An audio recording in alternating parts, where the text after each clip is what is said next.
今は低成長時代ですから、銀行がその会社を管理するようなやり方、いわゆるバンクガバナンスのやり方では時代に合っていない。今の低成長の時代であれば、株主や投資家の形でその会社を監視をして、その会社の成長を促すというエクイティガバナンスの時代だと。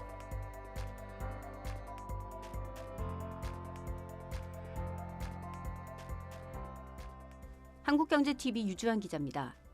잃어버린 30년이라고 할 정도로 기나긴 경제적 고통의 시간을 겪은 나라. 아직도 디지털보다는 아날로그가 친숙한 나라. 세계 최대 규모 가계 금융자산을 가진 나라. 또 대부분이 은행 예금과 집 장롱 속 현금으로 보관돼 있는 나라. 제가 일본 출장을 가기 전에 일본에 대해 알고 있던 사실들입니다. 이 돈이 주식시장으로 옮겨가는 머니 무브가 시작됐습니다. 가장 빠르게 이를 포착한 투자자는 오마의 현인 워런 버핏입니다.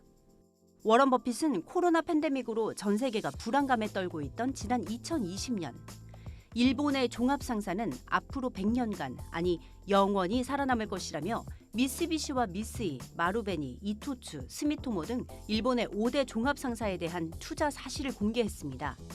이후 외국인들은 그야말로 일본 주식을 쓸어 담았습니다.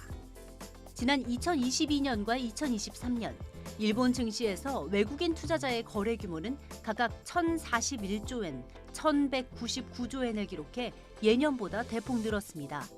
줄곧 매도 우위를 보여왔던 외국인 동향은 2023년에는 3조 엔 순매수로 돌아섰습니다. 이뿐 아닙니다. 올 들어 1월 한 달간 외국인 투자자들은 일본 주식을 1,203조 엔어치 거래했고 순매수 규모가 2조 엔에 달했습니다. 이 같은 거센 매수 덕에 2022년 말 2만 5천 선이던 니케이 225는 올해 4만까지 단숨에 돌파할 수 있었죠.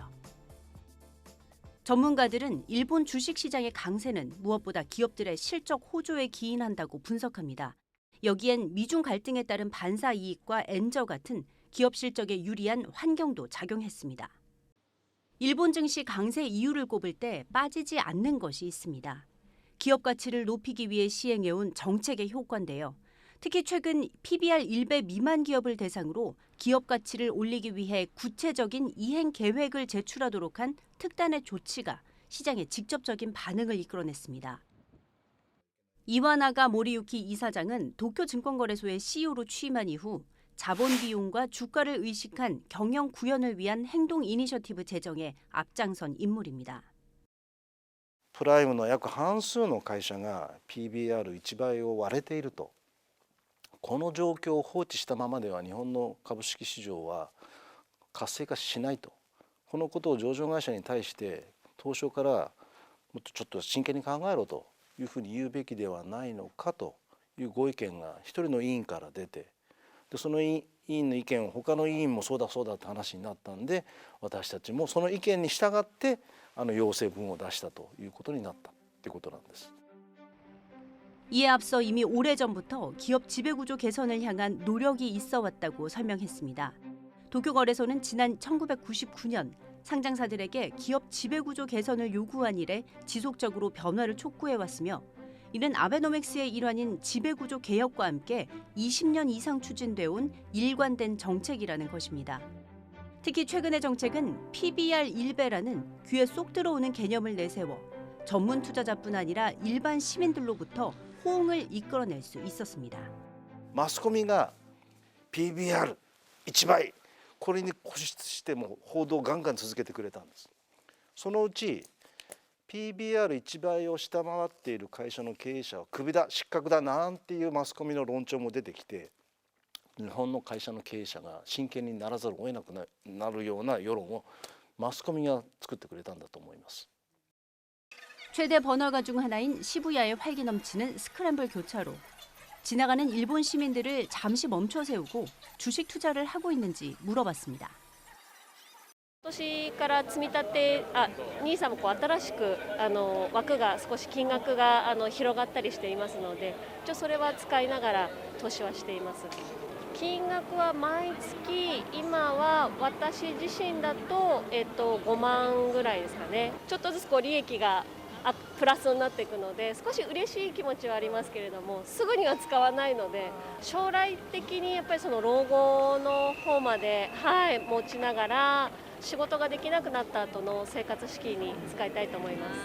日本人は昔から株とか証券あんまり好きじゃなかった。貯金ばっかりしてたんだけどだんだん物価が上がってきたから貯金してても目減りしちゃうでしょ。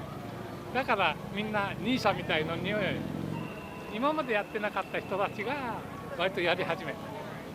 まだ2年ぐらいですけど、利益は、若干お小遣い程度にしてる人多いです。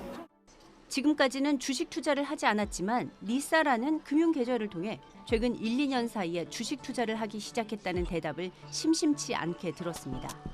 활기차고 밝은 표정, 또 처음 보는 한국 언론의 카메라 앞에서도 적극적인 모습은 기대 이상이었습니다. 일본의 니사는 개인 저축 계좌로 국내외 주식과 배당금에 부과되는 20%의 세금을 과세하지 않는 것입니다. 올해부터 비과세 기간을 무기한으로 늘리고 연간 납입 한도와 총 투자 한도를 대폭 늘린 신니사가 도입됐는데요. 개인들은 이를 통해 미국 등 해외 주식뿐 아니라 일본 국내 주식 매수의 계기로 삼고 있습니다. 고령자나 젊은이들 입장에서는 그 은행의 이자가 그렇게 오르지 않는 저금리 오르지 않는 상태에서 이런 상품이 있다는 건 굉장히 호기심이 가는 거죠. 그래서 거기에 대해서 비과세라는 측면을 보고 특히 30대라든지 40대, 50대가 투자를 많이 하기 시작했고 고령자들도 이렇게 현금만 갖고 있을 게 아니다. 예금을 해도 예금 금리가 그렇게 높지 않으니까 우리도 니사라는 곳에 한번 투자를 해보자. 투자자들의 변화에 가장 민감한 건 돈이 몰리는 펀드 운용사일 텐데요. 자세한 내용을 듣기 위해 일본의 자산 운용사를 찾았습니다. 글로벌 엑스재팬은 미국의 글로벌 엑스가 다이와 증권그룹과 합작해 세운 일본 유일의 ETF 전문 운용사로 5년 전 설립됐는데 최근 수탁고가 눈에 띄게 늘었다고 합니다. 올해 들어서 저희가 이제 한 600억엔 정도 이제 수탁고가 좀 올라왔는데 그 중에서 실은 이제 마켓 요인 시장이 이제 니케이 지수만 봐도 한 14% 정도 올랐습니다. 근데 나머지 이제 실제로 이제 플로어가 발생한 부분이 한 60% 정도 된다고 저희는 보고 있고요. 나머지 한 40% 정도가 마켓 요인이다. 이렇게 말씀드릴 수 있을 것 같습니다. 연초 2달 만에 순자산이 한화로 약 6천억 원 정도 늘었는데 이 중 주가 상승에 따른 평가액 증가와 함께 3,600억 원 정도가 신규 유입됐다는 설명입니다. 글로벌 엑스재팬의 장봉석 공동대표는 일반 펀드 대비 보수가 낮은 ETF 장점에 더해 꾸준한 상품 출시와 적극적인 마케팅으로 일본에서 아직까지는 다소 낯선 ETF를 소개하는 데 앞장서고 있습니다. 이번 영상에선 일본에서 일어나고 있는 주식시장으로의 머니 무브 현상에 대해 알려드렸습니다. 그리고 이 같은 현상은 개개인의 투자 수익률에도 물론 영향을 미치지만 저출산 고령화 측면에서 바라볼 때도 사회에 적지 않은 영향을 미치고 있었는데요. 이와 관련한 이야기는 다음 영상을 통해 살펴보겠습니다.